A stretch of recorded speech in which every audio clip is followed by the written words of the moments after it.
Detectives aren't supposed to get bloody knuckles. But I've done a lot of things I wasn't supposed to do.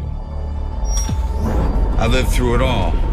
Beatdowns, the backstabbing, disrespect most people wouldn't see in 10 lifetimes. And I never lost a fight. Until now.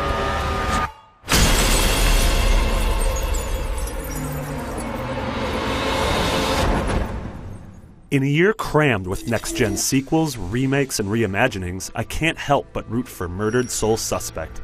A completely original and great-looking current-gen experience from Quantum Conundrum developer Airtight Games, Soul Suspect looks to put a paranormal spin on the crime-solving genre.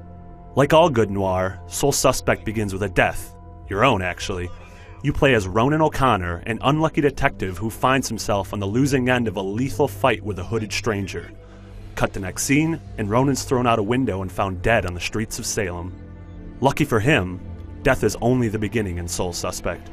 Ronan awakes as a ghost in the afterlife with the sole purpose of solving the mystery of his own death.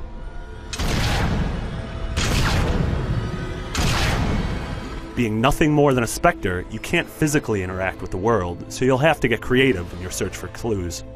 Ronan can inhabit the bodies of living humans and briefly use them to glean information, viewing the world through their eyes, eavesdropping on conversations, and subtly planting hints that might jog someone's memory are all necessary in building an accurate recreation of a crime scene.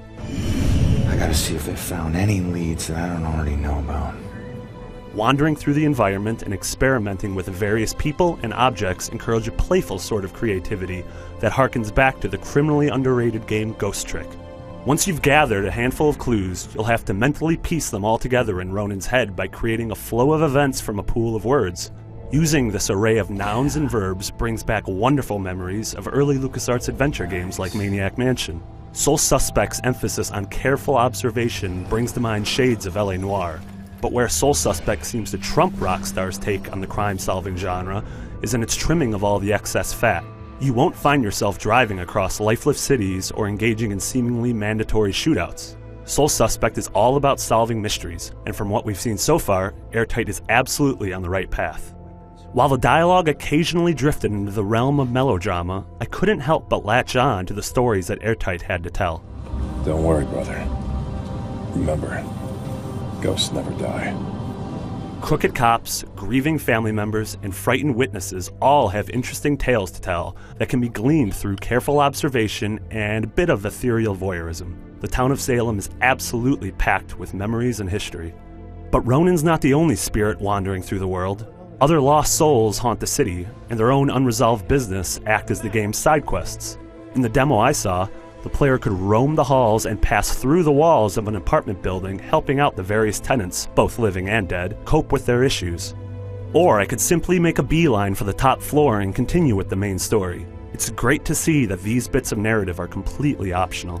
There are also more malevolent beings that stalk the town in search of new victims. Think of the Dementors from Harry Potter, and you'll get a good feel for the kinds of ghouls that Ronan will have to face along his journey through the afterlife. Like the best demos, Murdered Soul Suspect left me craving answers. Why does Ronan have a chance to avenge his own death? What's the deal with his enigmatic murderer? And most importantly, will there be an achievement linked to sensual pottery? For much more on Murdered Soul Suspect, stay right here on IGN. I said, get back here!